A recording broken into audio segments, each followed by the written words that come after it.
ഞാനിവിടെ തയ്യാറാക്കാൻ പോകുന്നത് വൈറലായ കണ്ണൂർ കോക്ടെയിൽ. അതിനുവേണ്ടി ഒരു ക്യാരറ്റ് കട്ട് ചെയ്ത് വേവിക്കുക. കസ്റ്റർഡ് പൗഡർ തിളച്ച പാലിലിട്ട് നന്നായി യോജിപ്പിച്ച് തണുപ്പിക്കുക. ക്യാരറ്റ്,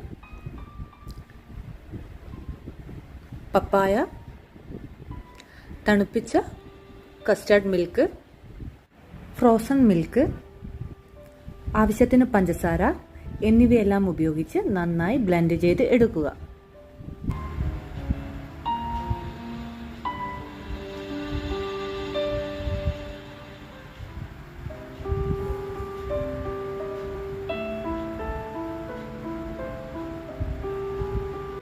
അതിലേക്ക് കാഷ്യൂ നട്ട്സ്, കിസ്മിസ്, റേസിൻസ്, പൊമഗ്രനേറ്റ് എന്നിവ ചേർക്കുക.